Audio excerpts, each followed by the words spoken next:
a table, please do those as well and give our best attention to our three presenters. Well, good afternoon. We are Team 1. My name is Mike Menizzi. And I'm Tyler Spence. Gabby Harding. And today we're going to talk to you a little bit about NFPA 1616 compliance in a university setting. So to give you an overview of what we're going to talk about, we're going to give a little bit of an intro into sort of the background of emergency management planning, which, as many of you here already know, we've discussed this over the course of the semester.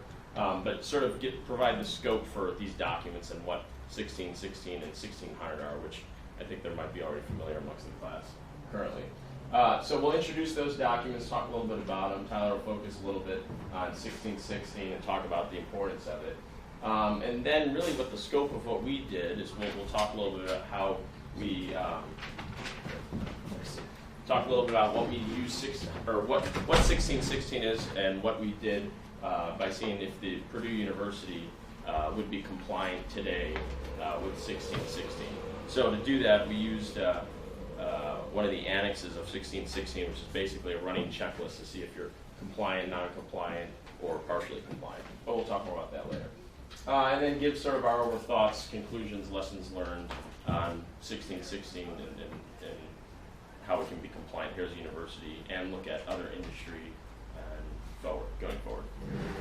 So the emergency management planning, as we sort of know, 9/11 was the start of DHS and provided a lot of foundation for what Homeland Security is today.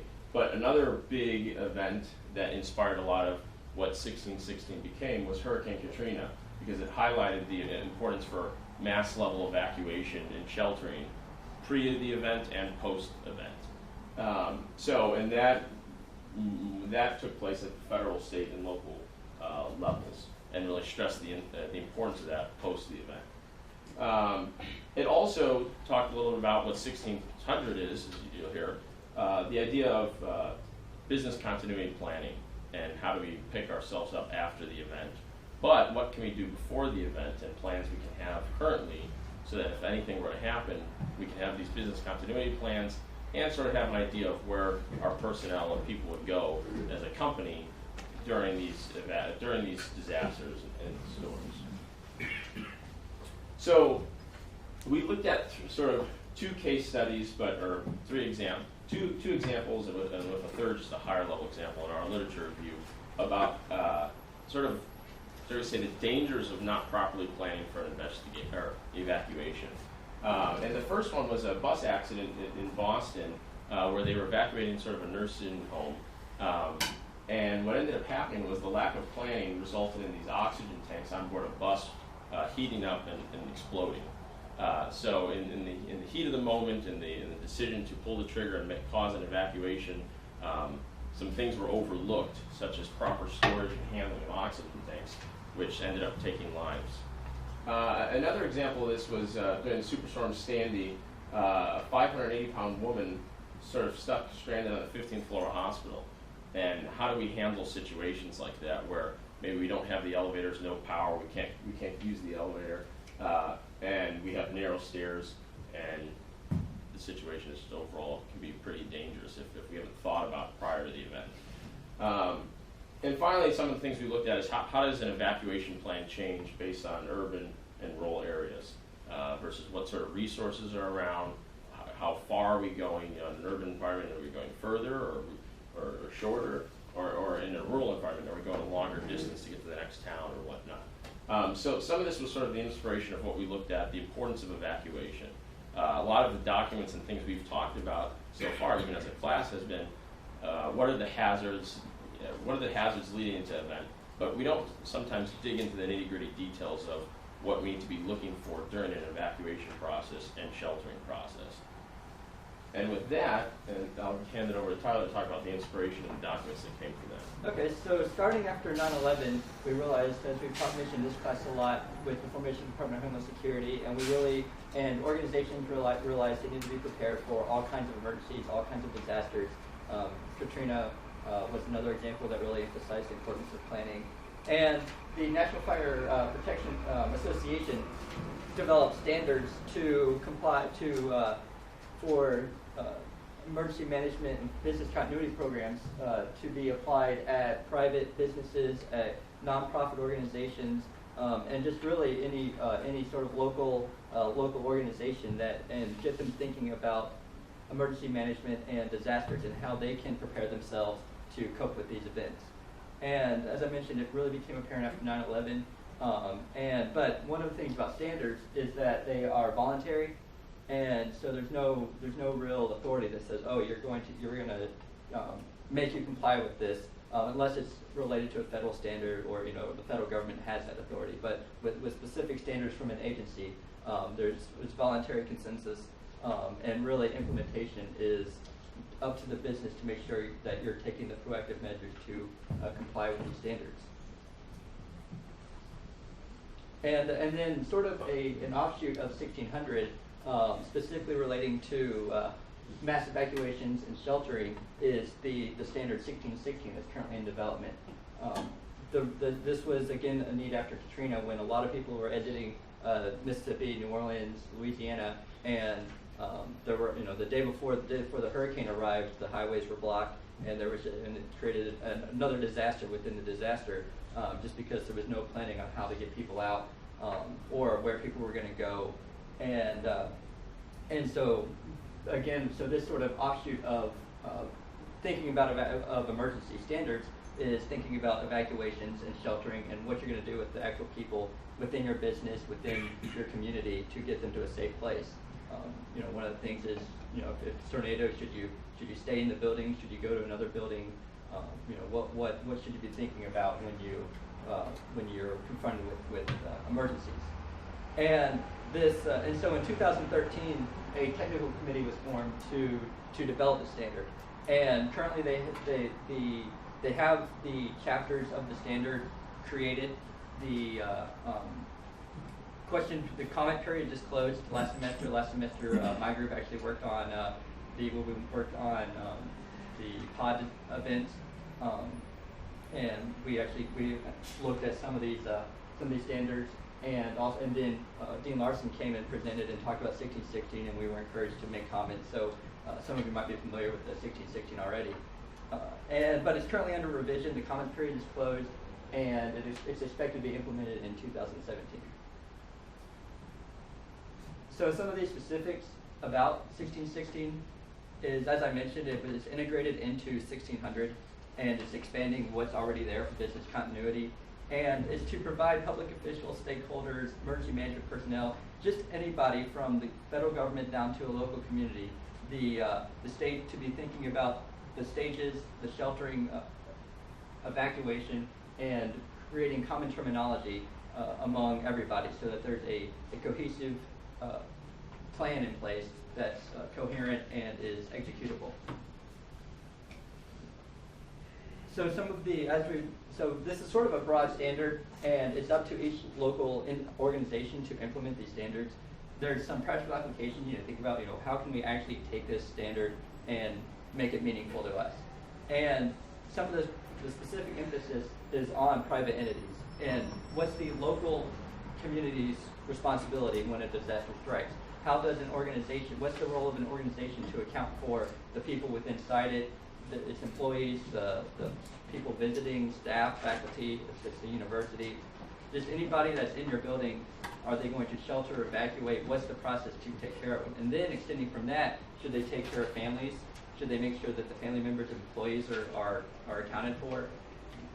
Animals, pets, how do we deal with those? These are all things that are to be considered under 1616. And so Gabby will start talking about Purdue University and the documents that we use here to deal with emergencies and how we plan for emergencies. So as Tyler said, we conducted our self-assessment, which is the NXB of 1616 on Purdue University.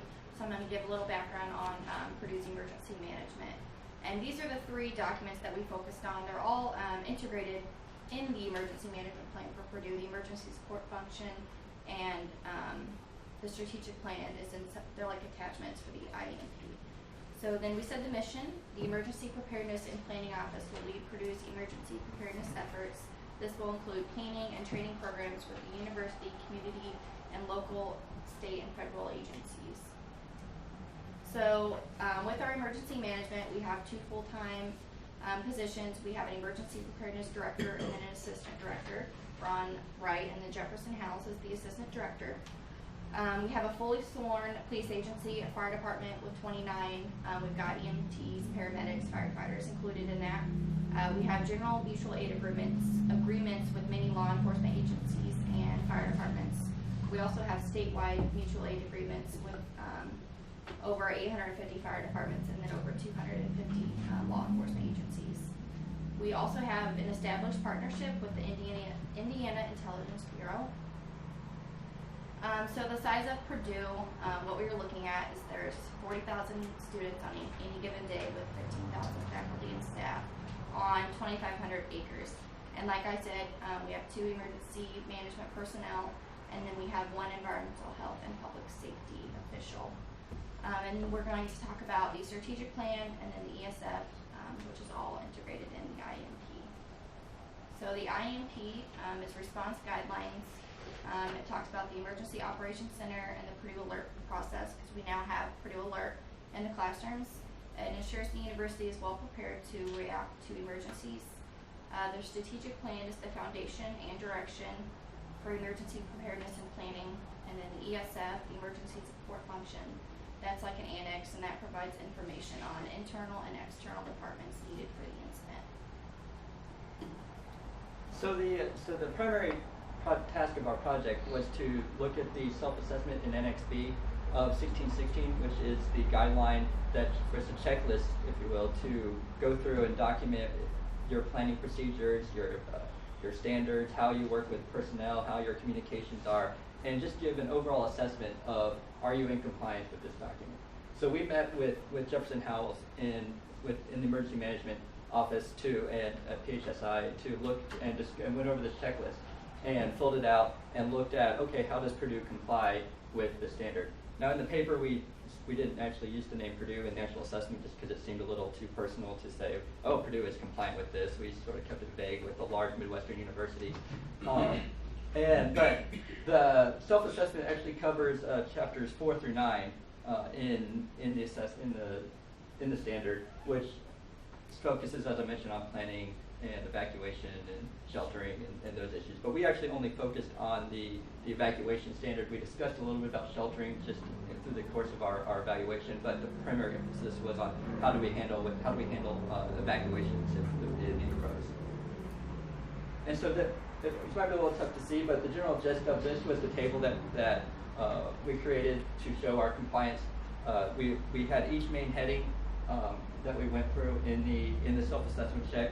So you have categories like leadership and commitment, program working groups, administration, how we deal with laws and authorities, and just the whole variety, anything you can think of that deals with the leadership and commitment of emergency management personnel, as well as the leadership of the university, how they interact, and what kind of plans we have in place, and if we review those plans, and if we're able to establish the plans, review the plans, execute those plans, and then make changes as necessary. And that's the second. There's 2 slides of this. So it was a lot of information we went over. There were specific sheltering operations and transitions to reentry that we didn't focus on, but everything else we were able to relate to our evacuation standards and overall emergency functions at Purdue. And just to point out, if you go back to slide 2, I don't know how legible it is. This is our compliance, partially compliant, non-compliant table. So most of what we talked about, Purdue we deemed, and Jefferson agreed, just based on his opinion, was in the compliance area. So there's only a highlight, maybe 6 to 8 sections where we were dancing between the partially compliance and the non-compliance area with the 1616 standard. Yeah. And so each category had subsections, so we were able to evaluate. So there are some areas that we are fully compliant, but then also we can be fully compliant in certain areas, in certain issues, partial compliant in certain issues, which would mean that we're just sort of, we address the issue, but there's room for improvement. And then non-compliance at all, which would just mean that we don't even address the issue. And so, looking at the compliance part, as Mike mentioned, and you can see from the tables, Purdue turned out to be pretty compliant with everything that's listed in the self-assessment checklist. Now, the way that Purdue was able to be compliant was through the various documents that Gabby mentioned. So we don't have a specific handbook that says, okay, here's our NFPA 1616 compliance document. We had to look at the IEMT and the ESF and all the emergency management plans to come up with, okay, how are we compliant with that? And that's how, when we'll talk a little later, that this can be relatable to other companies, other corporations that vary in size and vary in structure. That's not a university. But as we were able to see, Purdue has very clear plans for emergency preparedness and also willingness to improve through various exercises. Most of you have witnessed the communications through text alerts, the warning systems like the sirens. We all know what to do if the fire alarm goes off. And now we're becoming more, there's a lot of awareness now in active shooter events.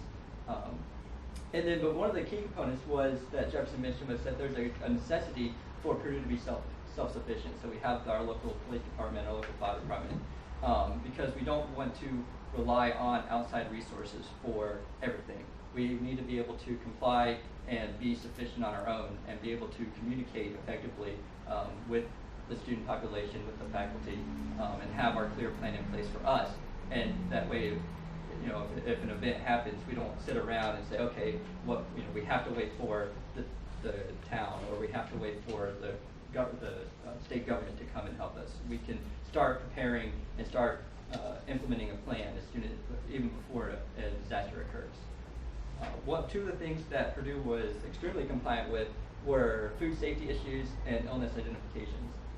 For obvious reasons, there are a lot of people in a confined space, and so they work with the offices to understand, make sure that the food's prepared, make sure that we're getting healthy food, or not necessarily healthy food, but safe food. And then also there are clear lines of communication between emergency management officials and the leadership of the university. So highlighting some of the partial compliant areas, once again, as Tyler said, we were looking at the current documents that existed. So when we went through this, especially the partially compliance area, we're looking to see what subject areas have sort of been discussed in previous matters that could be sort of in partial compliance in 1616. So program administration, which is one of the subcategories, we looked at the metrics for program evaluation. So specifically in 1616, they state that you need to have metrics to be able to evaluate your evacuation and shelter process. Now, since we don't have the mega 1616 compliant document, Jefferson and the team agreed that we were partially compliant in this area because we do have metrics for other emergency-related events and post-after-action reviews that the university does as a whole after each incident here on campus. So that was deemed as we were partially compliant because it wouldn't take much tweaking necessarily to move some of that evaluation and that structure process that currently exists to become a little bit more 1616 compliant, just focusing on the issue of evacuation and shelter. So some of the planning assumptions that were taken into account here on another partially compliant scale were some of the needs required for an evacuation. So some of the 1616 document states that having properly highlighted, identified evacuation routes, having predetermined shelter locations based on distances to and from your incident, we don't necessarily have full compliance in that. For that area, we also said partial compliance because we do have a lot of current evacuation routes and plans based on a building-to-building level here on campus. So that is, normally, I don't see it in this classroom, of course, but normally we see it in every classroom here on campus with a diagram saying, highlighting what's the emergency exit route and where to go. And that's what we had a lot of discussion about in some of those planning assumptions here, is that a lot of the way the university operates and looks at it is a building-by-building case with a building deputy and a lot of other support staff in that building to come up with these plans and to look at these assumptions and go forward in the case of an evacuation or a shelter in place. So threat, hazard ID, and risk assessment. we looked at that, and there was just a long list of these. In fact, almost a few pages of just different types of incidents that can happen. And we said overall partial compliance on some of the issues, full compliance on some, because obviously we've looked at fires and tornadoes here just based on where regionally. But things such as a volcano or a landslide, things that may be lower risk, lower probability here, being in Indiana, we deemed partial compliance on just because our plan of action for some of those cases wouldn't change too drastically than what we currently have set up. Exercise evaluation sort of goes back to a little bit of the program administration area. Part of 1616, dictated that how are we going to look at these, how are we going to actually have drills and exercises and run through plans that we have. So, to our knowledge, and to Jefferson's knowledge, at least during his time here, there's never been a sort of a major campus-wide evacuation where everybody at once was just exiting the buildings and just going to the north or south, whatever.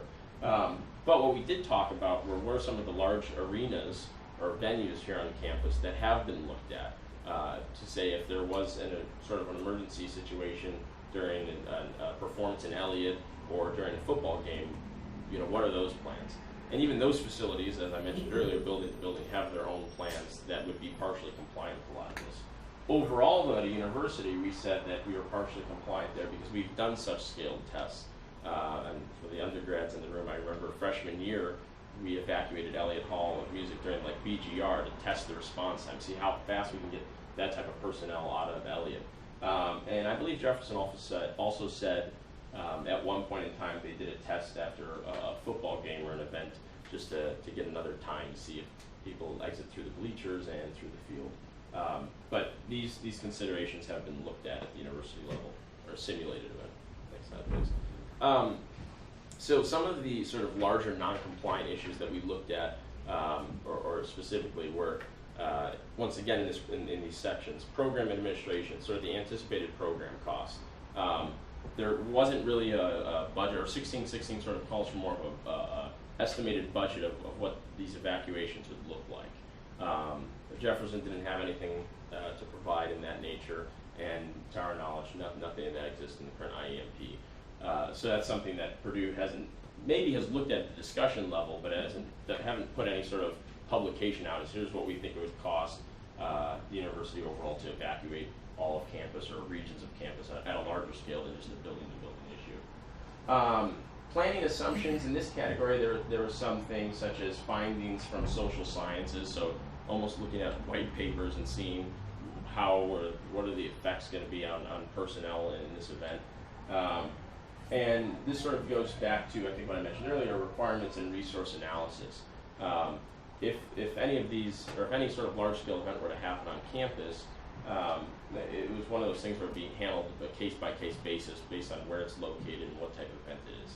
There isn't some sort of mega-all document that includes what type of resources do we have for this particular type of evacuation. Just because Purdue is so large and the possibilities are sort of endless, there isn't just one way to put. And finally, shelter requirements, which I know we mentioned we left out, but wanted to just highlight the fact that non-compliance, because this is an issue that we seem to haven't really looked at too much, at least in our conversations with Jefferson, on what is the university's role in sheltering, whether it be our students or our local area, whatnot. This is sort of a whole nother can of worms, if you will. But one of the example questions we talked about was going back to sort of the subscale of the exercises, was if you had to evacuate Ross-Ade Stadium, but also where would you shelter people? The current plan is get everybody out of the stadium and into their vehicles in the event of a bad storm or a lightning storm. There really isn't a hard plan set on moving to other buildings and standing up a full shelter. So some of the summary and conclusions of what we did here is we looked at the evacuation and sheltering process that was presented to us in 1616 and attempted to look at how can we get a company, a private or public entity, to sort of go along with that.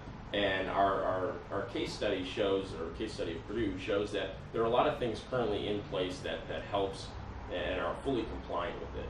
not necessarily a document specifically solely on 1616, but a lot of these thoughts have been, or a lot of these problems have been looked at here at Purdue, and we sort of speculated at a larger organization and company that would have similar documents such as Purdue has. So a lot of our discussion and our thoughts are that complying with 1616 at the evacuation level wouldn't be a huge leap or jump. However, at the sheltering level, to our knowledge and what we looked at, we figured that would be a hurdle that's a little bit greater of one.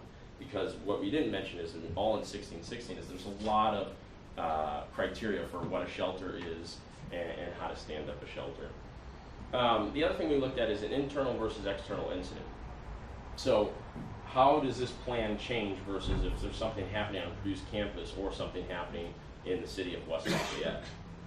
And that's just, the plan may be able to move or be the same based on both situations, just for the sake of the event. So a separate plan may not have to exist for if the situation is off campus in our case.